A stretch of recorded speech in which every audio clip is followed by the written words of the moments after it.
What's good, y'all? It's your boy Ross back at again with another video. So I'm going to check out NASCAR, the biggest cheating moments. Now, we're going to check out, obviously, some people racing in NASCAR, and they may end up doing some cheating things to get ahead of someone. It happens. It's a competitive sport. You know, people are trying to have the best times, trying to get that first place, and sometimes people do some things where it's like, hey man, I don't know about that. But the problem with that, even though some may frown upon it, is you're going at very high speed. So depending on how you plan on cheating could really be dangerous for you and everyone else on the track. So we're gonna check this out. Should be a very interesting one. Appreciate all love and support y'all have shown on the channel, man. Let's get right into some cheating in NASCAR, man. A professional athlete, the best thing you want to do is set a good example for your fans and support. You do not want to be caught cheating or anything like that. But in NASCAR, cheating is kind of encouraged in a way. Bending the rules to your advantage is something that has been going on in NASCAR for decades, and it will continue to always go on until the end of time. There have been instances, there have been times where cheating has gone over the line, where drivers and teams have pushed the boundaries and limits of the rules and been caught red-handed. And in this video, we're going to look at some of those instances, just like when Clint Bowyer intentionally spun at Richmond in 2013 to bring out a caution and help his teammate Martin Truex Jr. make the playoffs, which is extremely against the rules. As Clint Bowyer spun the car out intentionally, which is, like I said, extremely illegal, even the camera malfunctioned, and that seems very fishy in itself. During the same race, there was even a controversial moment with Joey Logano and the 38 car on the track. It seemed that somebody from Team Penske had paid off somebody at front row to help the 38 car give the position to Joey Logano and help him also make the chase. This was caught on audio, and no penalties were handed out to the 22 team, even though this was blatantly cheating. Wow. Here's the spot we got, bud. Dave, we're going to have to let this 22 go. He's about a half a straightaway back. He's the only position we can lose. There's 8 to go. He's about a half a straightaway back. It better pay big. It's not the spotter, it's the whole committee. Committee knows what I've been asking for. But this is what I tell you. Juan Pablo, what a shocker. Sets on the pole, but you know what, Juan? That's wild. Hey, for those who watch NASCAR regularly, let me know if this is really a thing that people say they frown upon, but they still actively do it and nothing happens. Let me know. I didn't know. I see the crashes and stuff like that here and there when I've ever, watched NASCAR back in the day. And you can see, obviously, it'll be some heated tensions between drivers and teams. But if boys is really getting down like that, let me know. If you guys watch it regularly, if this is like just a normal occurrence, boys cheating to help other people or place better. Like, I mean, I wouldn't be surprised, but it's crazy that no one's doing anything about it. Like, NASCAR themselves are not doing anything about it, supposedly. I don't know. It doesn't really matter, because if you sit on the course pole, there's no guarantee you're in the butt shootout anyway. What the heck? You had shocks on that was wrong. NASCAR says that you have to go to 42nd. So you know what, Juan? So you missed out on the course pole. Really wasn't nothing there because you weren't guaranteed being a shootout anyway. In one of his only career poles, Juan Pablo Montoya thought he finally got one of his poles on 1.5 miles at Kansas, but ultimately it was struck down after he failed post-qualifying inspection for illegal shocks on his race car. His pole time was disallowed and he would start last during the 2008 Kansas Fall race. This ultimately even hindered their shot at having a great finish that day. Jimmie Johnson is one of the greatest, if not the greatest NASCAR driver to ever exist. But even he had some illegal moments that were caught on camera. During one of the races, Chad Knaus told Jimmie Johnson if he won the race, he would have to back the car into the wall so it would pass post-race inspection. That was what was insinuated. If you win the race and you are able to damage parts of your car, it will still pass race inspection, and the illegal parts could be destroyed or hindered. And that was Chad Knaus's and Jimmie Johnson's goal that day, and it was caught all on camera. If we win this race, you have to correct the back of the car. Got it? Really? Yes. Got it? Right. Not hard, but have to destroy it. But You got to do a donut. You got to hit the back end, or somebody's got to hit you in the pass end or something. Okay? All right. So. This is on TV? This was just broadcast on TV? Like, huh? What is going on? Can't take any chances. You see her, I'm waving. I'm a happy camper. I just won the race. And I crossed the finish line, and I'm waving to the fans, and I'm elated, and boom! She blows all the pieces. It just proves one thing. It's better to be lucky than good. You can't tell me a more hilarious cheating story than this one. Darrell Waltrip wins the Winston. He wins all the money. And as he crosses the start-finish line, his engine magically explodes.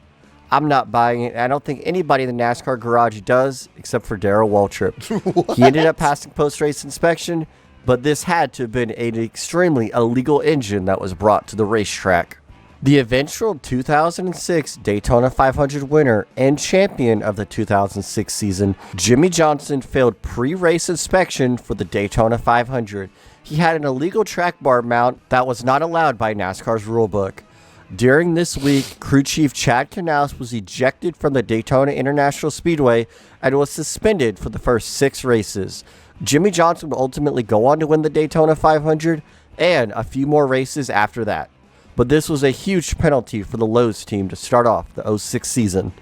The other controversy, the one that boiled over Sunday, was with Jimmie Johnson's qualifying run. The car was deemed by NASCAR to have an unapproved aerodynamic device, and Chad Knaus has been given at least a vacation through the Daytona 500. He won't be anywhere on the Speedway grounds.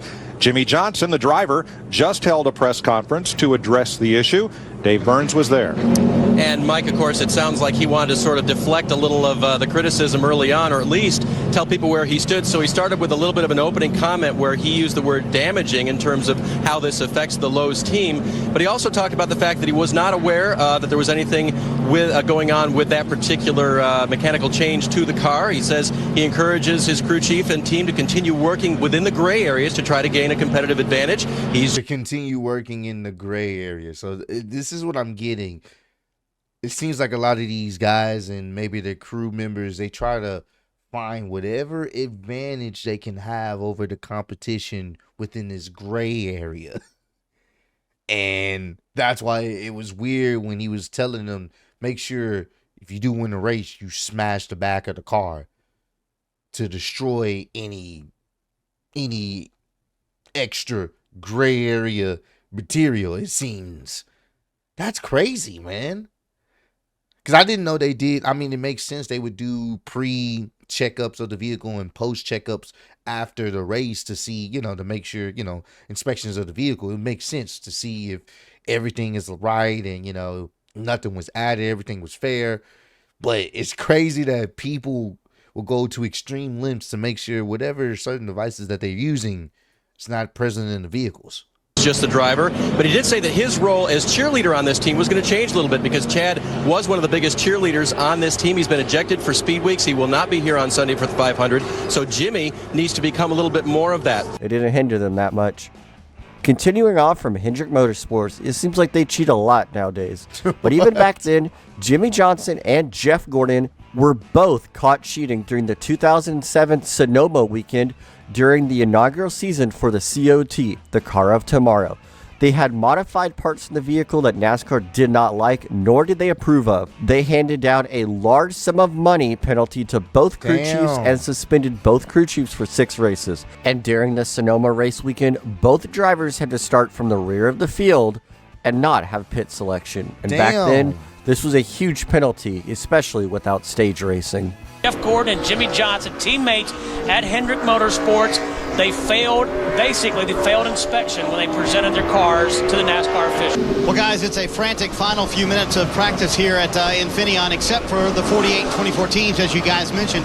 The work for both teams concerns the front of the race car. They're trying to get that to where it's legal. It will pass inspection. Again, NASCAR has said they must go through inspection today and pass inspection today if they want to be considered for practice tomorrow. That does not guarantee that they will be allowed to practice tomorrow. You can see Ron Malik, the car chief on Jimmy Johnson's car, working on that right front fender, bondoing it a little bit, if you will, to make sure that it will pass inspection when they go back through, when everybody else has to go through for qualifying. That problem had to do with what NASCAR deemed body modifications outside the NASCAR parameters met in the rule book. And both of these cars, these guys working in the garage area right now, they were allowed to stay here today, even though the 48 and the 24 were not allowed to practice nor qualify here. Wow. But the issue had to do with the fender area. In fact, if you look at the left front fender of Jimmy Johnson's car, right around where it says Goodyear, that area was puffed up a little bit. So NASCAR made them cut that area out, put a new piece of sheet metal in,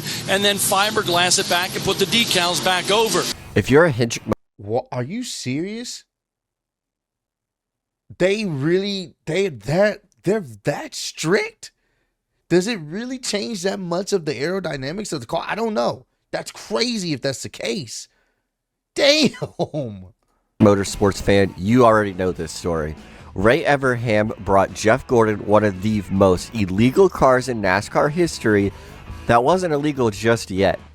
Apparently, Ray Evernham worked around the rulebook so well, it passed inspection, but that car became illegal after the race that Jeff Gordon won. What? It ran one race, it dominated that race, and was banned by NASCAR. Gary Nelson at that time, or Buster, can't remember which one, said to me, Mr. France wants to see you. So I said, oh, I thought he wanted to congratulate me. Bill and I were friends, I was gonna go up the truck, yeah, good race tonight, Bill, kind of whatever. So he says, he's sitting there, and he says, sit down. He said, you need to pick up that phone right there and call your boss and tell him that car's illegal. And I was like, what? No, they just said it was past inspection. I said, he said, no, it's illegal. I said, no, sir. We built that car by the rules. It's 100% legal by the rule book. And he said, it won't be tomorrow. What? Johnson gets going, Montoya does not. They come to green, the field stacks up behind Montoya, then separates, and they're off to turn one. Yeah, Juan Montoya just did not even remotely get going. Restart violation. Jimmy Johnson jumped the restart. Whether or not Juan Montoya spun the tires on the outside on this restart. That was the beginning of the restart box right there. You see those two lines on the inside, that's the restart box. Yeah, he was well inside the box. No question about it. The 2013 Dover race saw Jimmy Johnson jump the restart, costing him the victory, and ultimately getting a black flag and being brought down to pit road. Damn. This is, bruh, look, this is all kind of new to me, to be honest with you. Like, just the intricacies and how they want things done in NASCAR. But it is very interesting to see that boys is really out here. I'm thinking like people just out here cheating and NASCAR don't care. I guess they care to a certain extent, but it's I mean, it's all the win. It's all the win. So I don't know, man. This is wild. If y'all have any more like NASCAR cheating moments or whatnot, y'all send it to me, man. Because I did not know. I figured people were doing whatever they could to kind of make the cars faster, doing some illegal maneuvers to help teammates out. I get that. But I also didn't know that boys was destroying their own car to hide the evidence too when the race is all done. Like, and the fact that homie won the race, thought everything was cool, got called in and said, yeah, that car's illegal. You can't use that car no more. But we won the race, everything passed. Yeah, that it's illegal. What? This is crazy, man. I didn't know. The more you know, man. Comment down below. Let me know some other NASCAR cheating moments if you guys want me to check out, or infamous cheating moments that you know of. Link them down below. I will definitely check it out for y'all. Appreciate all the love and support you guys have shown on the channel. Road to 10K. Appreciate y'all, man. I'll see y'all on the next one. Peace.